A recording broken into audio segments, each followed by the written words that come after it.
Blog Talk Radio.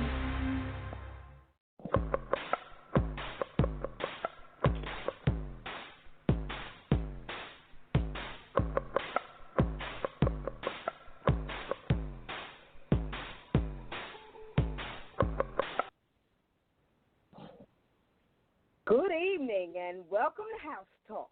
I am your host tonight, Regina Williams. We're giving you, our listeners, an intimate access to House Talk's creator and the woman you all know as Dr. Lauren Pitts. For those of us who shared a lifetime with her, she's simply and complexly a mother, sister, daughter, aunt, niece, cousin, and friend. For others, she's a family therapist, prolific inspirational speaker, a creative force to be reckoned with, a colleague, mentor, and confidant. Tonight, I'm joined by several of those near and dear to Dr. Pitts' life and instrumental in helping her through this journey we call life. Please welcome all of our other co-hosts, Dr. Pitts' sister, Tamara Braxton, Dr. Pitts' aunt, Annette Craig, cousins, Victoria Davis, Dionne Bartley-Avant, Natasha Pace, cousin-in-law and best friend, Dionne Lackey-Pitts, and girlfriends, lastly but certainly not least, Valeria Miller-Ogoh and Cynthia Townsend. Hi, everybody. Hello. Hi. Hi. Hi. Hi. Hi. Well, tonight we are going to be discussing The Queen Within, Becoming the Woman God Intended. It's a book launch episode, ladies. Life is difficult, and with life's difficulties come many questions about life's raging storms, particularly when the answers to those questions seem elusive. This is exactly what House Talk is all about, the hard discussions, the solution-focused strategies to find the elusive answers necessary to educate, empower, and liberate us so we can pursue our best selves, as well as strengthen our relationships, homes, and communities. Tonight, we're shining the spotlight on Dr. Lauren D. Pitts in our discussion, The Queen Within, Becoming the Woman God Intended. And we also want to hear from you during the show. So call us live with your comments and questions at 515-605-9744. Again, that's 515-605-9744. Go ahead and give us a call. You know, I just wanted to just talk a little bit about the book before we go into our talk with Dr. Pitts, and I just want to just share with you this information right here. Dr. Pitts' passion and commitment to turn the adversities of life into opportunities for others lies at the crux of the journey to fulfill God's purpose for her life, as shared in this book, The Queen Within, Becoming the Woman God Intended. It's not only the story of her life, but more importantly, it's a story of extreme highs, painstaking lows, failures, and the resilience that fueled the major successes in her life, and we're going to hear about them tonight. It's a story of intense love, devastating heartbreak, and tenacity to overcome, told in a manner purposed to offer hope, education, empowerment, and liberation from the adverse impact of life's raging storms. So, Lauren, tell us a little bit about your childhood and where you grew up and you know, if you moved around a lot. Give the audience a little bit of that information. You know, I actually, as a child, I didn't move around a lot at all. My grandparents were very much involved in my upbringing. My mom was a teen mom, and after she had me, she returned to the D.C. area where she was living and working at the time, and my grandparents took me home. You know, it's funny because Annette is on here, and we often joke and laugh about how she, for a long time, thought that I was her baby sister and not her niece. And that relationship, she's my aunt's sister. And there's only 4 years between us. So, that's really how we were raised, and the fire that we have for each other and how territorial and protective we are over each other really goes back to my childhood. In many ways, my childhood was amazing because we are from a ginormously large family. There's a whole lot of us, and we run real deep. But the flip side of it was there was a lot of pain too, because I'll be 52 in 3-4 weeks, and I've never met my biological father, and I still get emotional about that today because I feel like an entire part of my existence is missing. And it's easy for people who have known their father, whether he was good, bad, or indifferent. But there's a whole part of my DNA that I've never known anything about. And for so long, it fueled so much negative behavior because I was that cliche. I was looking for love in all the wrong places. And because my relationship with my mom was very, very strained for many, many, many, many years. It was rough. It was rough growing up in Salem and in Quentin and Bridgeton. I was surrounded by people who loved me, but I didn't know it. I couldn't feel it. All I could feel was the pain. And I spent a lot of time laughing, but I also spent a lot of time crying because I spent the vast majority of my youth, all of my youth really, feeling like the black sheep of the family and feeling like I just didn't fit in. And it impacted everything.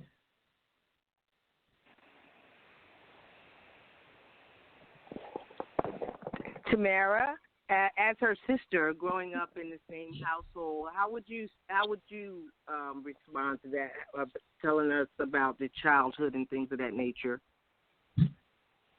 Hi. Well, we're 6 years apart. She's 6 years older than me. Okay. So a lot of that part I didn't know anything about until, my later years. I got older, and we talked about it because I always thought my dad was her dad when we were younger until I got old enough to understand. And I kind of didn't realize, understand the hurt that she felt because she didn't know her dad, because it was just like, in my mind, I'm like, well, my dad is here, he's here for you, but it wasn't the same. So I really didn't understand at that age. Being grown now, I understand what she missed out on because I've had my dad from day one. So I do understand now, but back then I really didn't understand what she was going through with that.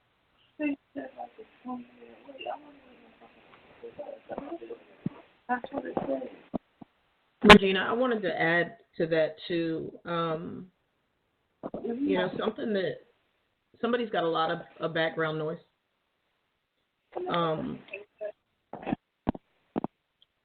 I wanted to add that because Daddy, whenever, anybody hears me make reference to Daddy, and even in the book when I make reference to Daddy, I'm talking about my sister's father because he's the only father that I ever had. He's always accepted me as his own, even though there was a window of time that I rejected that attempt on his part to embrace me as his own. And even today, we're Daddy's girls, and that was all I ever wanted. I always wanted to be Daddy's girl. My grandfather, phenomenal man. My uncles, phenomenal men, particularly my Uncle Tony, and that's part of the dedication to him in the book. But There's nothing like, you know, that connection through DNA. As amazing as my stepfather is, and as warm and loving and inviting and as supportive and amazing as he's been literally my entire life, there's still, again, there's a whole part of me. There's an entire part of my Caribbean heritage that I don't know anything about.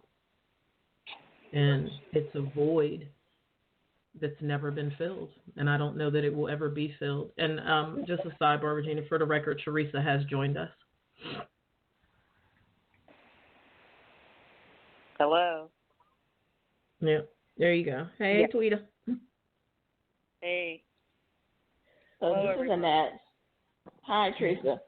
This is Annette. Hi. Aunt Annette, sister aunt.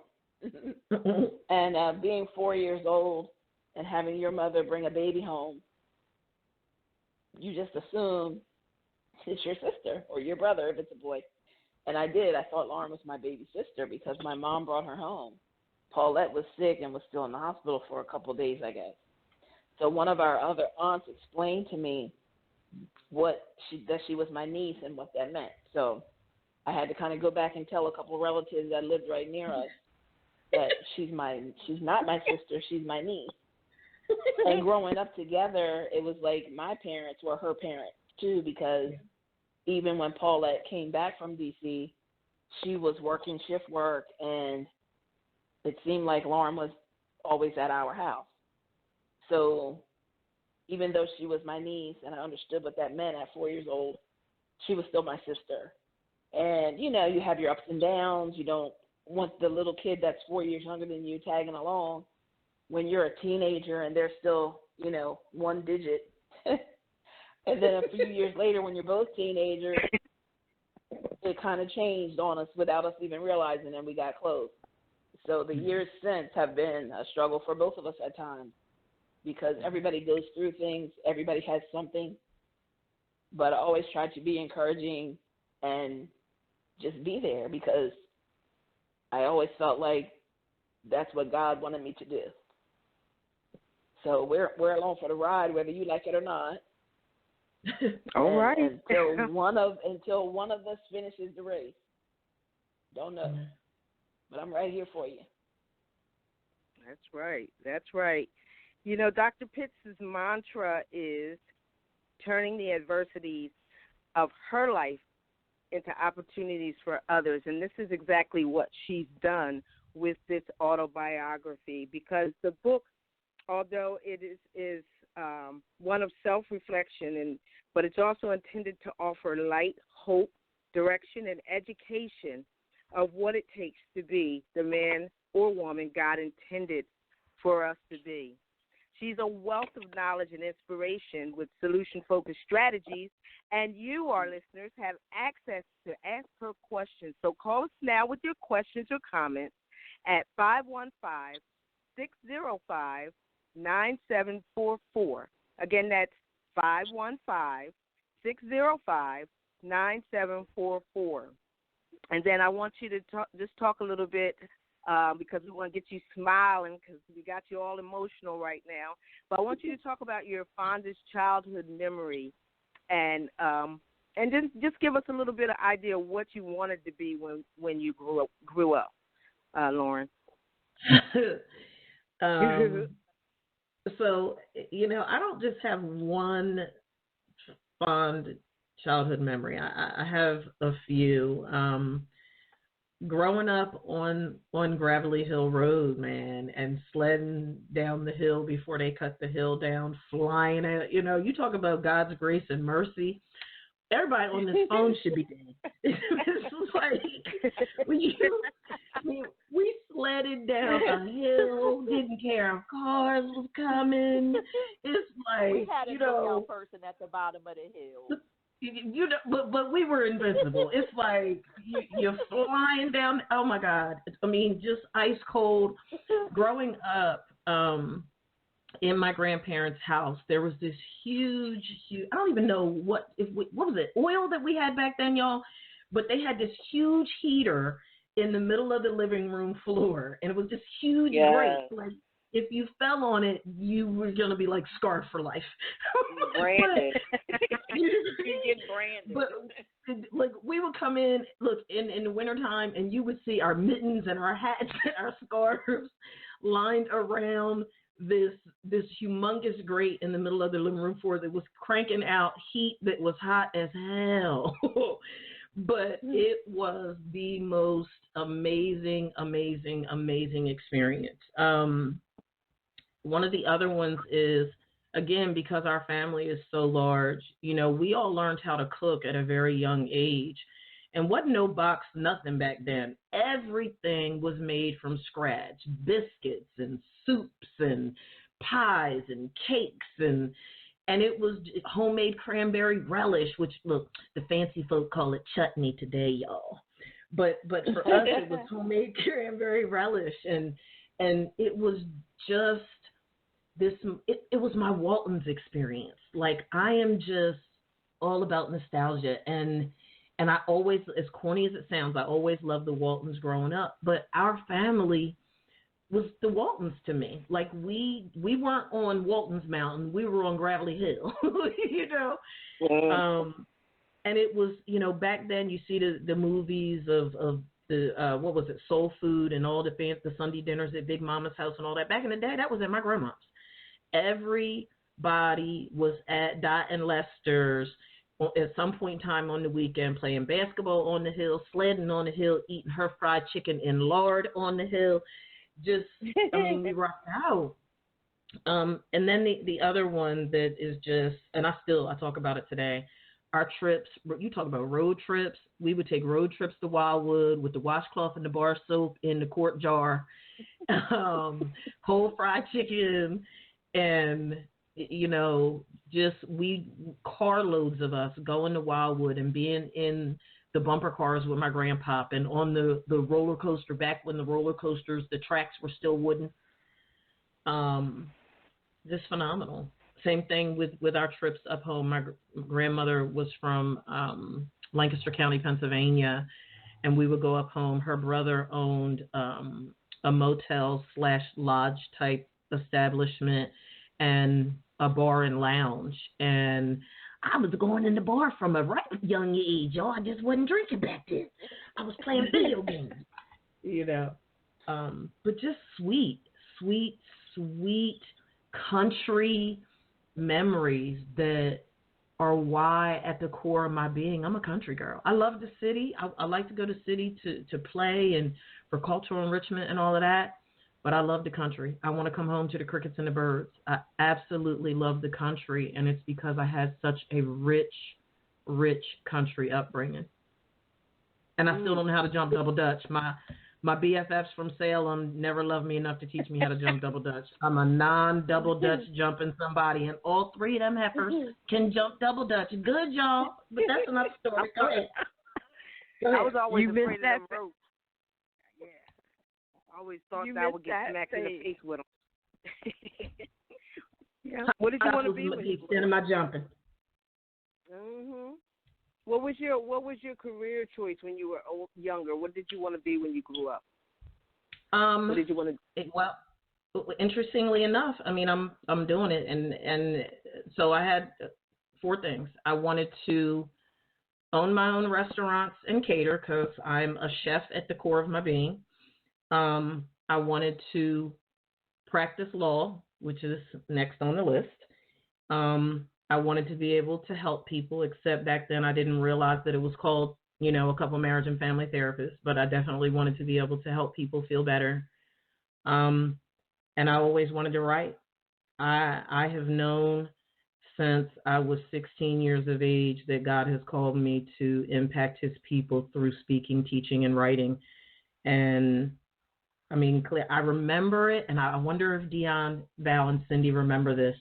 It was one summer. I want to say we were going into junior year in high school. Summertime, we all ripping and running, as we did, beating up Broadway from east side to west side and back and forth, back and forth, back and forth. And back then, we were doing a couple things that we probably shouldn't have been doing. But I was anyway. I won't speak to them because we got a couple of goody two-shoes in the group. Don't talk about it. But But we were heading toward West Side, and we got to Star Corner, and I was standing on Star Corner, and I spun around, and I said, I wanted to own the First National Bank of Salem. That's what I said I was going to do. I said I was going to own that building. But I said that day, a little bit on the inebriated side. But I bring that up for a reason. I said that I was going to impact the world, and they told me, shut up, I was high. So that's how, I'm just saying, I mean, real talk, look, we were on, it was what it was. But they were like, girl, shut up, you all high talking dumb. But I remember it like it was yesterday. I said I wanted to impact the world, and I knew that even at a young age, I knew that for whatever reason, God had given me a gift in my ability to speak and write and to teach other people. I knew it. That was part of what kept the girlfriend group together, is because Dionne, Val, Cindy, and I, and two other young ladies that we were really cool with back then, we were the only girls of color in the advanced courses back then. We were it. So it was like, I mean, we were cool anyway, but being, among the academic elite back then, it sort of solidified this lifelong friendship that we've all maintained too, because it was just us. It was just us dealing with Mr. Nickelodeon trying to keep Dionne from busting him in his eye.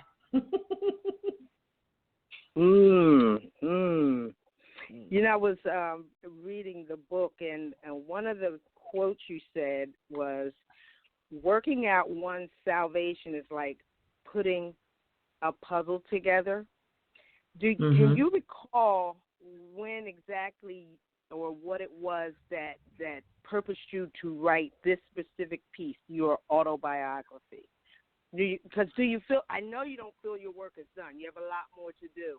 But something in this right now made it be that it needed to be done right now. So do you recall what that was? Yeah, and this is going to sound crazy to you guys, but all of you know me like the back of your hand, so you won't be surprised. It was sheer stubbornness. And what I mean by that is I have experienced, and we all go through stuff, right? But the magnitude of adversity that I've experienced in my life, from health stuff to relationship stuff to finding, I mean, you name it. It's like, good Lord, I've been through it. I felt like life was going to continue to defeat me if I didn't do something to prove life wrong. So I was like, you know what? Bleep this. How I win is to do what the Bible instructed me to do, which is to overcome by the blood of the Lamb and the word of my testimony. And as you all know, because secrets exist in every family, there were so many things that were going on in my life that people just didn't know about. Like, even all of you were the ones that are closest to me, and there were things about me that you all have just learned, just within the past couple of years or so, because I was the walking wounded. I walked around just dying on the inside, and as each of you at different times in my life have accused me of doing, suffering in silence. Making the decision when I did, which actually I started writing this book in March of 2003. I was sitting in my house, in a home that I had bought in Tallahassee, Florida. I was sitting in my office feeling hopeless, helpless, defeated, and devastated again. And I just had this overwhelming feeling that an immense part of my healing was going to come from me sharing my story with the world.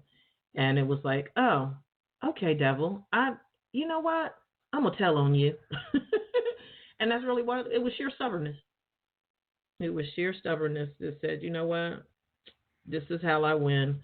I let the world know that they're not the only ones that are experiencing some of these pains and woes and crap that life has thrown at me. No surprise there. Everybody knows that I'm stubborn.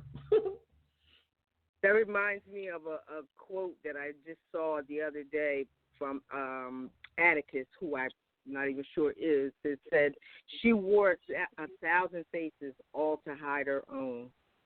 Mm-hmm. And, for me, through reading the book, because I learned a lot of things that I didn't know, it's like you can just remove a lot of those different faces and just wear the real one. You don't have to hide anymore. And I think that's what readers will get from reading the book. Could you just give them some of the outlets where they can buy your book, how they can get access to this book? Mm-hmm. It is available on Amazon, Barnes & Noble, Google Play, Apple iTunes, pretty much, according to the most recent press release that I got from my publisher, it's available everywhere books are sold. So, but definitely on those digital outlets are the easiest. And from what I understand, Amazon is the quickest way to get it. And you can get it through my website too at drlaurendpitts.com. I will tell you, I've had some people contact me that wanted autographed copies, and the only way to get an autographed copy is to order it through my website, because those copies are shipped directly from me. So I tell people, if you want an autographed copy, order it off of my website, and when you go to checkout, in the text box section of the checkout window, just put "please autograph," and I'll autograph it and send it to you. You never know, it might be worth some money one day. Awesome. Who would you say has been the biggest influence in your life, and why?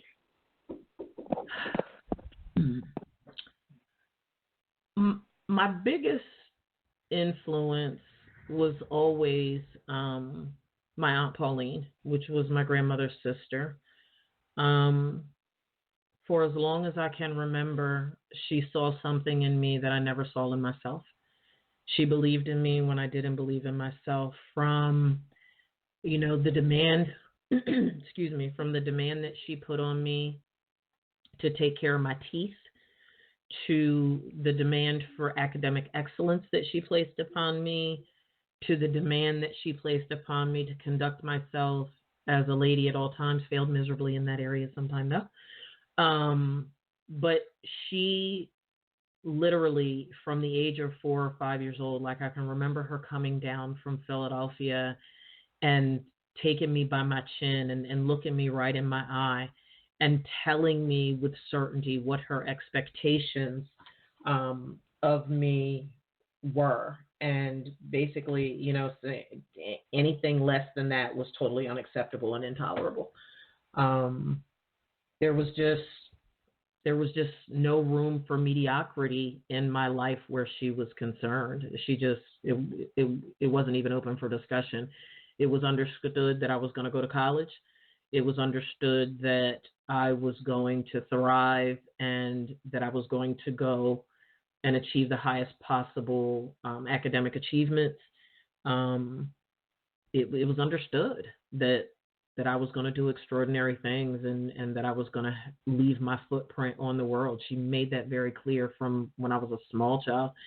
And I, even going through life, more times than not, feeling hopeless, helpless, and defeated, her in my ear, her in my subconscious, was that internal light, you know what I mean? That reminded me that no matter how hopeless or helpless or defeated I feel, that there's somebody somewhere that really truly believes in me and is expecting me to achieve greatness. She passed in September of 2012, and 2 days before she passed, the last conversation that she and I had was her reminding me that the struggle and the heartache and the pain and the suffering that I was enduring at that time and had previously endured, that it wasn't my final chapter.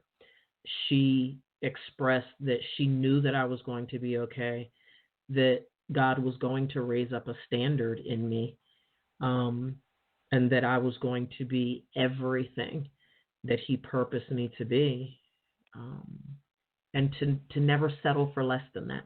She was very, very big on reminding me to never settle.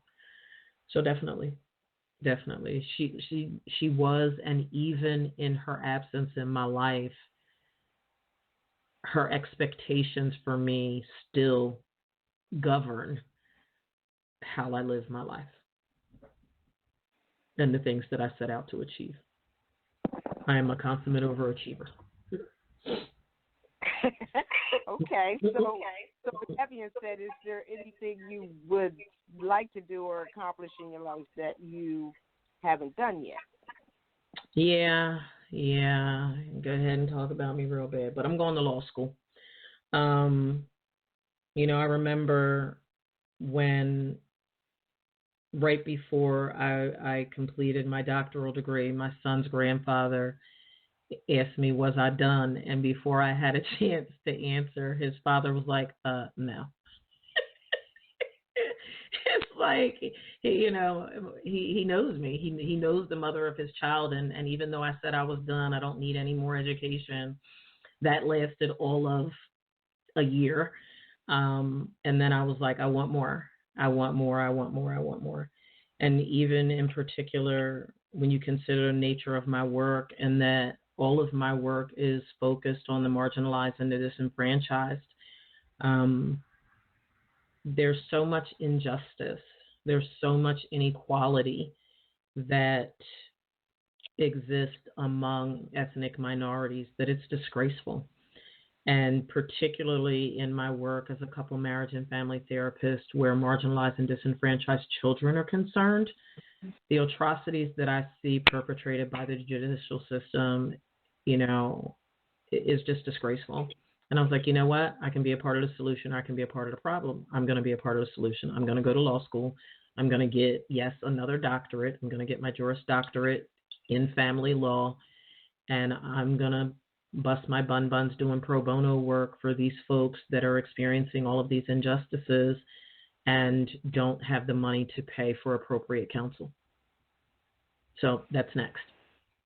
I'll start law school next fall. Yeah. Okay. Wow. Okay. Yep. All right. Now, I want you to spend a little time, because it's an autobiography and it speaks to overcoming adversity and just pushing through, being a Christian and working in your purpose. I need you to just give the listeners, and we can even, help you discuss this, because sometimes you need support when you talk about things like that. What is the worst thing that has ever happened to you?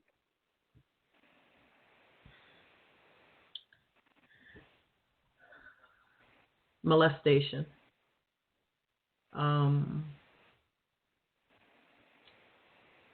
Molestation and sexual abuse by design are meant to shatter your spirit to the core of your soul, and that's what it did. It took my dignity, it took my innocence, it took my pride, it took my love for myself, it took my opinion of what protection. It changed my opinion of what protection should look like and feel like. And I still suffer from the damage of that today. Many of my sexual indiscretions growing up came as a result of the damage that was done to me by those violations. It was meant to destroy me. It was meant to destroy my self-image and my self-worth and my identity. And it succeeded for a very long time. It stole my belief system, if that makes sense. And what I mean by that is it took from me the belief that any child should have concerning their right to be respected, valued, appreciated, and properly taken care of and protected. After those violations, I didn't feel worthy of being loved. I felt dirty. I felt violated. I felt like trash. And that's how I carried myself for a long time. And, what's unfortunate about that is because those violations fueled my behavior for so long, there was damage that was done along the way that some people have never forgiven me for, and it took me a very long time to forgive myself for. But as I said to you all before we went live, as I wept about people who have falsely judged me or criticized me,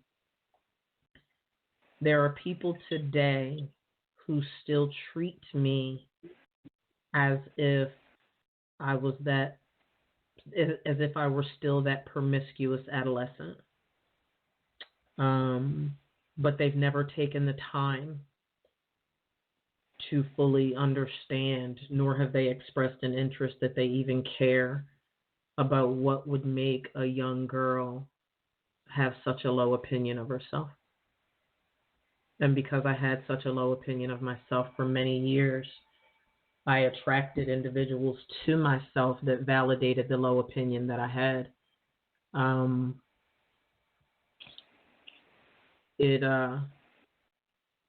It also fueled my tendency to reject those individuals that were meant to be a blessing to me. And I, for those that are regular listeners, you notice that particularly in the past few months, I have been very deliberate and intentional in making sure that my son's father gets the appropriate credit and affirmation and validation for the goodness that he brought into my life, because I wasn't kind to him. And I was the walking wounded. And for many years, he treated me based on the woman that he always knew that I would become, and not based on how I behaved.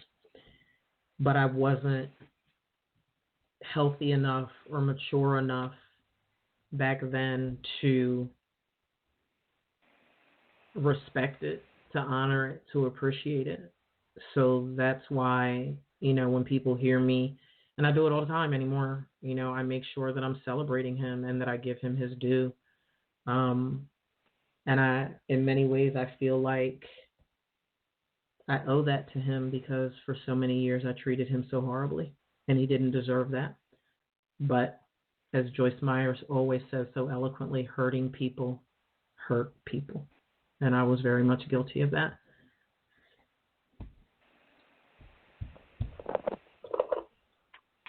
On the flip side, go ahead. Yeah.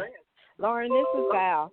I just wanted to say that you were the most misunderstood person throughout our teenage years. And it was like you said, people just didn't take the time out to know you for you.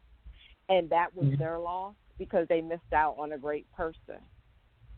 And everything, we were tied to the hip. Almost everything you did, I did. And no one treated me the way that they treated you. And it was always unfair, and I never understood it. And I want you to know that you weren't a bad person through your youth. I was right there with you. I was doing all the same things, and I was treated totally different. And it's only because most of those people were from Salem, and they knew me from infancy on up, and they treated us different just based on that. Yeah. And it wasn't you. That's what I want you to know. It was their ignorance. And like you said, it was only 6 of us that stuck together throughout high school. Yeah. So all those other people didn't get to see you day in and day out and have that relationship because it was just the six of us. Right. They really never got to know the real Lauren. So I want you to know that I recognized you always for who you were, and I always thought you got the bad end of the stick. And, you know, I fought for you just as much as anybody. You did. You always did. Well, y'all all did. I mean, you did. But people, I think the hardest thing about it is people don't realize,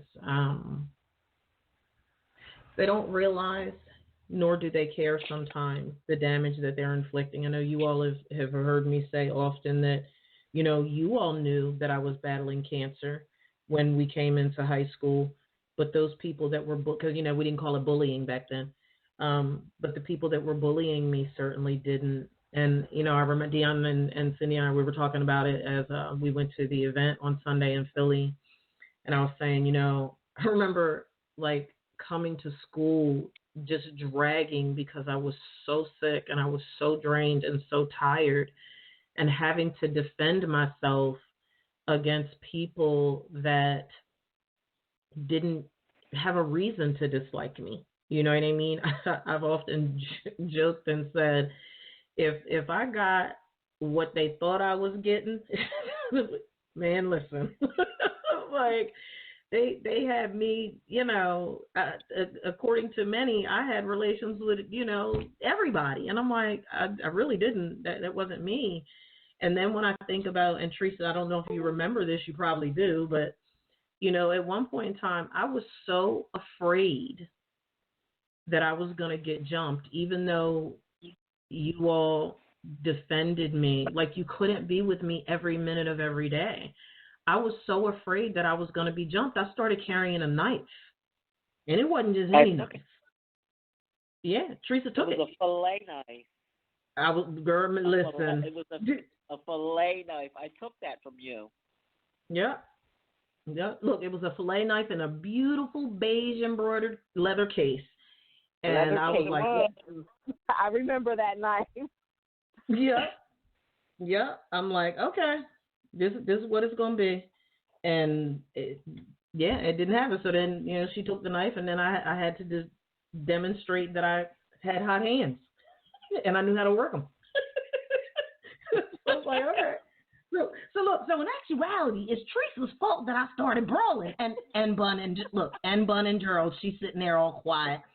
My mom has often joked that, you know, you all encouraged me. You didn't encourage me. Well, you did encourage me to fight, but more importantly, you were encouraging me to defend myself against these people that were mistreating me unjustly.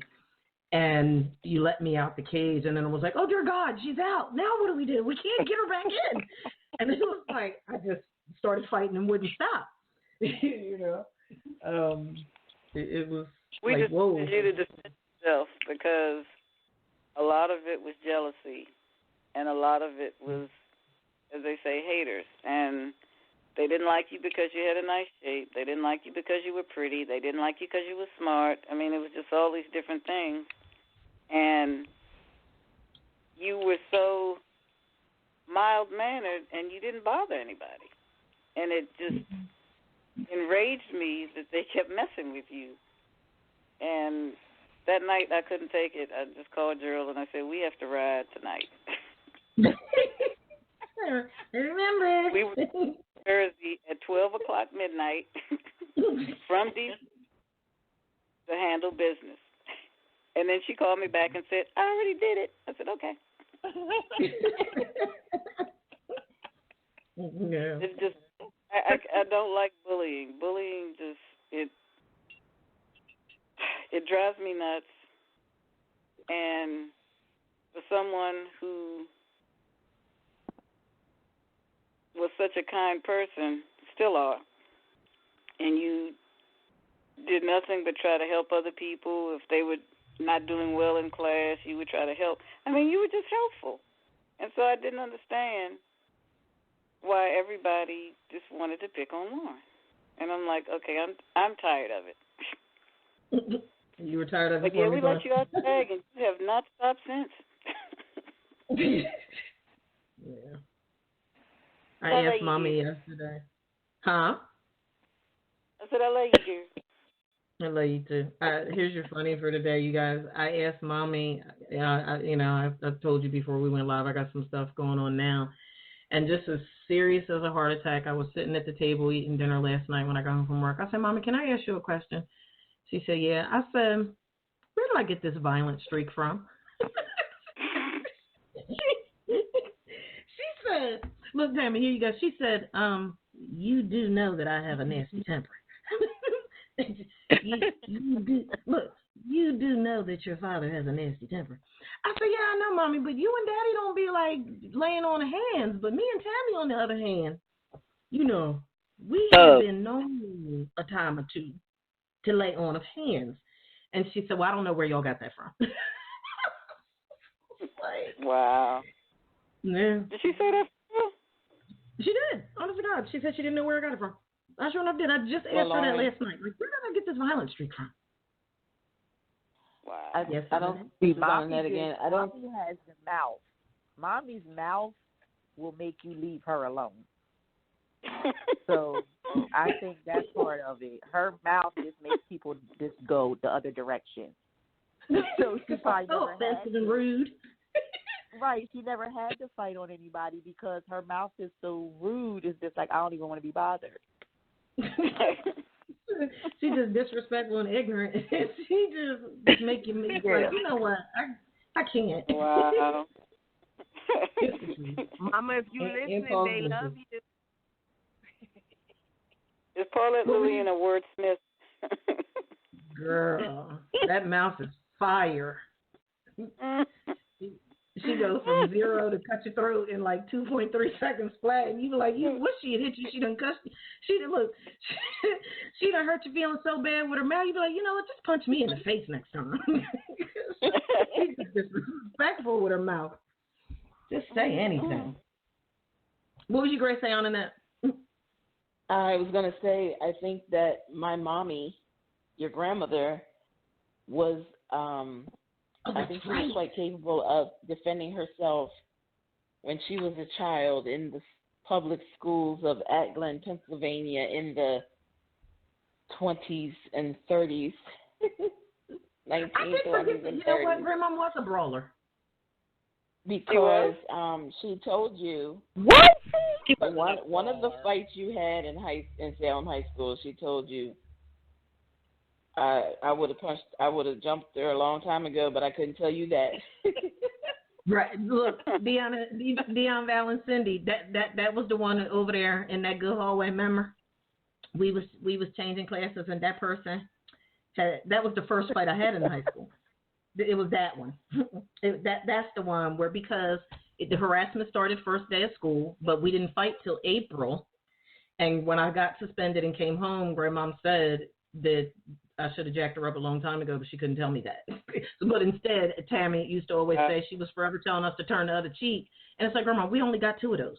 Like, how many times you, like, for real? What are we supposed to do with that? How about it? Like, but all my cheeks is gone. Exactly. That was well, I guess you got it on. Turn the other cheek. I did. I forgot that Grandma used to lay on of hands, and Aunt Paul and them used to talk about that. I never knew that. Dot would fight you in a New York minute. I never knew that. Shit, look, and here's look, sidebar, but it connects to the domestic violence piece that's referenced in the book. Now, who was it Grandma was talking to one time, and they said something about asked her had Grandpa ever hit her? She said, Grandma said, he got to go to sleep, don't he?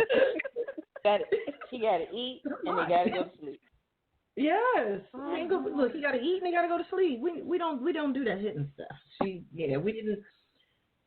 That was something that, and I don't know if I said it in the book, but that was something that was a lesson that was taught from a very young age. That my grandmother taught us that relationships take work, and there's a lot that goes into maintaining a relationship.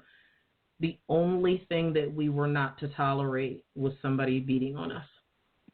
I didn't read that memo as frequently as I should have, and I didn't adhere to the lesson. But I got it eventually. And God bless her when she, before she became sick, and she would remind me, didn't I tell you ain't no N-word supposed to be hitting on you?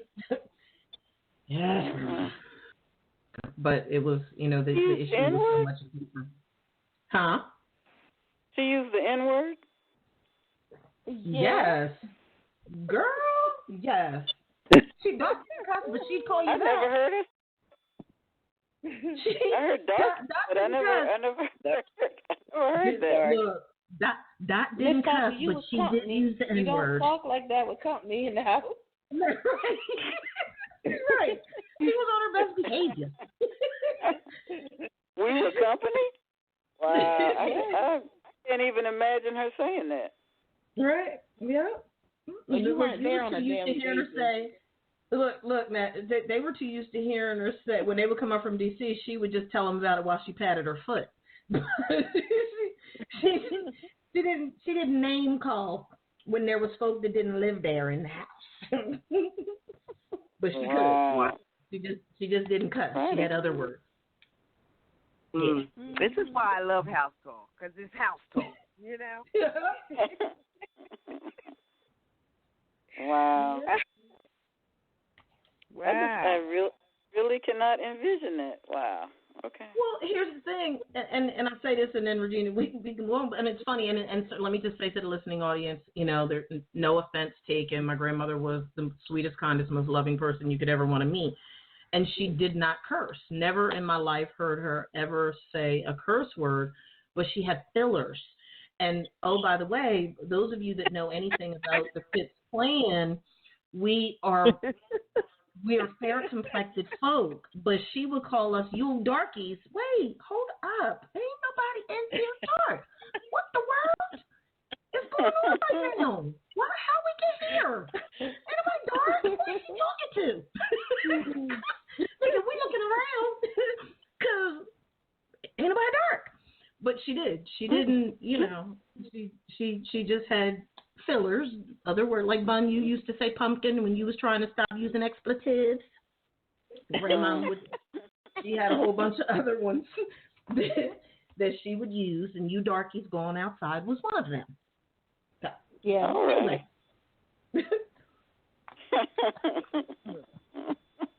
Quite frankly, I have no idea who. I must have learned to cuss from kids in school because I didn't. Well, no, Daddy and Mommy cuss. Never mind. Go ahead. Sorry, Regina. Go ahead. No problem. Yes, that's how I learned how to cuss. I was about to say, wait a minute. How did I learn? Oh, that's right. Mommy and Daddy was cussers. Okay, good. I mean, it basically goes to show that just about anybody is going to be able to get something valuable from your book. Yeah. I'm just saying. Because, you've gone through a whole lot, cancer, domestic violence, sexual assault, abuse, being bullied. There's been just, domestic violence. You've gone through the plethora. Some, as you admitted that, your choices, the choices you made and things of that nature, contributed to those things, but it's all about, the end of the road. It's finding your purpose. It's about the silver lining. So I just want to ask you, what are you most proud of? My baby. And I know that might seem strange to folk because I found out that I was pregnant with Andre 3 weeks before I was scheduled to go back to college my sophomore year. But I'd say this, and I did rate the show R, but I'm gonna say it clean. So I behaved irresponsibly back then. So there was no form of protection used. The first time we did use something, I got pregnant. The irony of it is that prior to getting pregnant with Andre, I was suicidal. And finding out that I was pregnant, and, you know, at that point in time in my life, Theresa and Dionne were the two that I was like glued to the most then. And they got me through that, because it was a very, very rough time. Blowing a scholarship to college and having to answer to Paulette Pitts and Dorothy Pitts and Lester Pitts for blowing that scholarship was not easy. And I became even more suicidal initially. But I really truly believe that it was God's grace and mercy. And when I really wrapped my head around the fact that I was bringing forth life, things started to shift for me, and life had new meaning. And I knew that this unborn child was going to be dependent upon me for life. I remember standing in the middle of the living room floor one night. I was home by myself, and I cried and cried and cried. And I asked God to forgive me for behaving irresponsibly, to forgive me for blowing my scholarship to college, and to help me to be a better parent to this child than my parents ever were to me. And every waking moment of my life, I remain dedicated to making sure that this man-child now knows beyond the shadow of a doubt that if there isn't another person on the face of this planet that is rooting for him and that has his back, I do. And that was the major shift for me. That was that life-changing moment that took my level of responsibility and accountability to get myself together.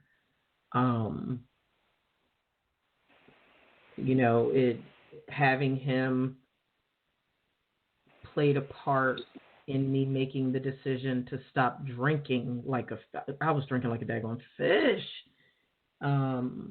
It was instrumental in my decision to stop smoking weed. It was instrumental in my decision to stop filthing.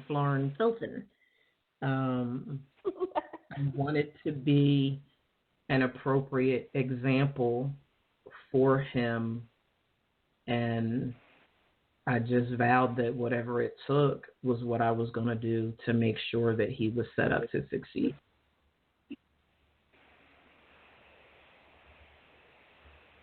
Awesome. That's awesome. Now we're coming to the time in the show where we want to kind of sum up some things. So I just want to put it out there to all of the support system that we have on the line.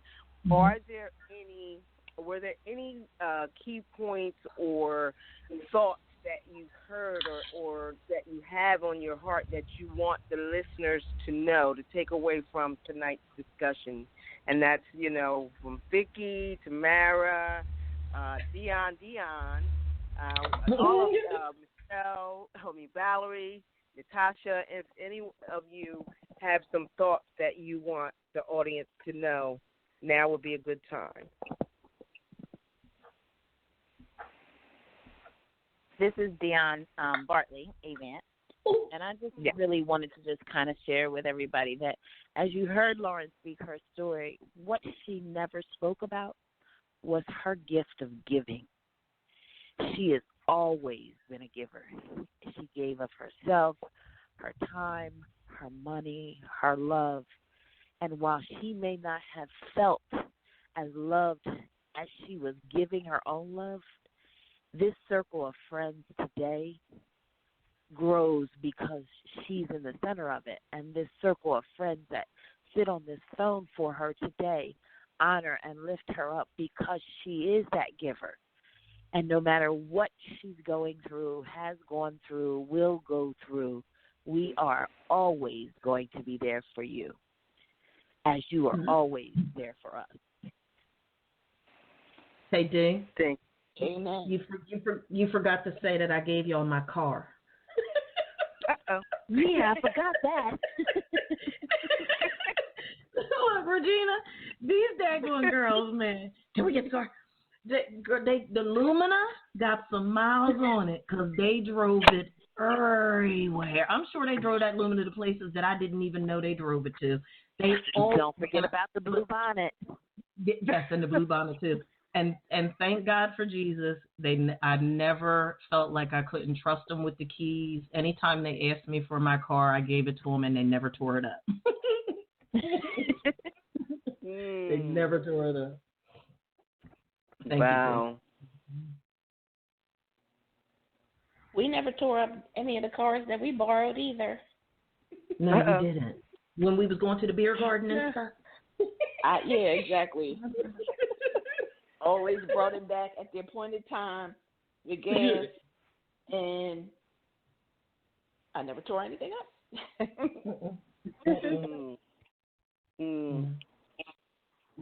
Well, I just want to finish up with another passage that I think is also that it's key for the listeners and anyone that's reading the book. And this is also just a quick passage. It kind of sums things up. It says, the past is just that, the past. It had to be left there. We cannot win the race if we're constantly looking over our shoulders at what we left behind. To win, we must stay focused on the finish line. Don't allow anything or anyone to take you off course. And I believe that is, what folks will find. That, she's giving inspiration. She's giving guidance. She's giving total transparency. There are so many people, if you look at statistics out there, 6 in 10 women have been sexually assaulted. I believe 7 in 10 have been involved in domestic violence. There's so many people out there that can be touched and will be touched just by reading this book, The Queen Within. So I just want to, me, I got to put it out there that, I love the book. It definitely opened my eyes to a lot of things, although, I've been there. But again, we don't share everything, but I'm glad you shared this with me, with the world, and anyone who picks it up and reads it. And we're supposed to be doing a book club, so now I got everybody on the phone. We can talk about that offline, but we're supposed to be doing a book club and reading the book together or discussing it. So don't forget that, ladies. Yeah. Okay. We had the event that Dionne, Cindy, and Regina and I attended, and on Sunday. Lost train of thought. On Sunday, actually, somebody came up to me and asked if I would be willing to speak at a women's conference that they have coming up and teach on the book. And of course, I said certainly, but also just really, re-emphasizing that don't be fooled, for lack of a better word, by the title. This, I'm heterosexual, so there's a lot of stuff in this book for men. There's a lot of stuff in this book for adolescents, for adolescent boys and girls and women, young and old, And I think for me, the biggest thing is that I really want this book to liberate. I want people to know that you do not have to suffer in silence. When I think about angry black woman syndrome, and when I think about angry black man syndrome, when I think about people functioning from that broken and wounded place every minute of every day of their lives, folk need to get free from that. They need to recognize that the hurts and pains and the violations of their life have held them captive long enough. And isn't it bad enough that whoever it is that hurt you, however they hurt you, it's bad enough that they did it the first time, but when we allow ourselves to continue to be the walking wounded, it makes them continue to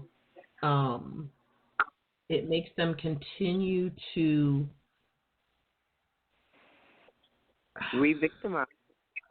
Yeah, it re-victimizes you, and nobody deserves that.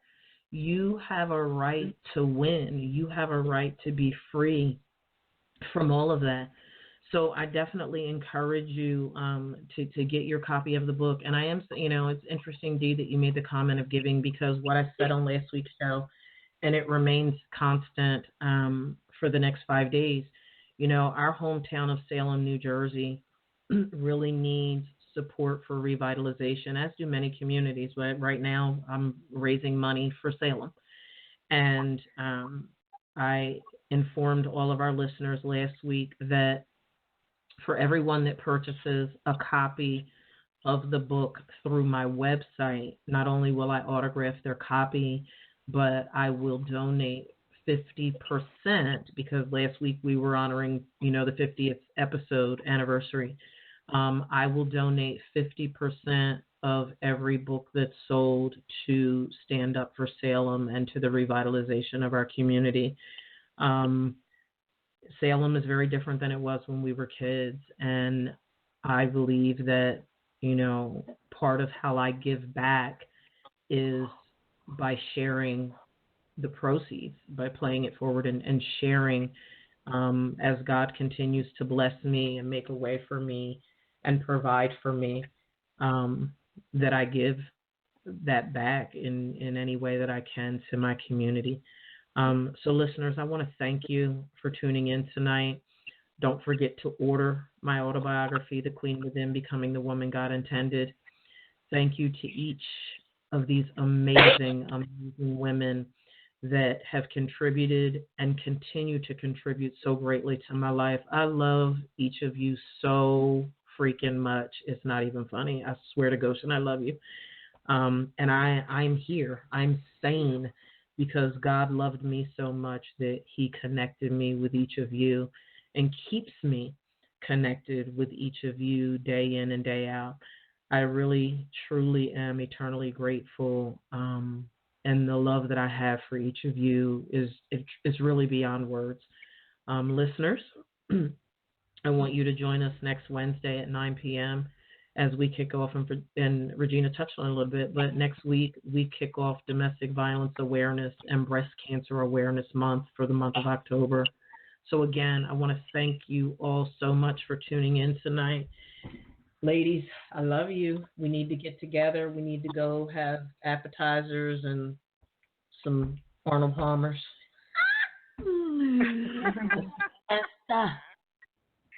and stuff.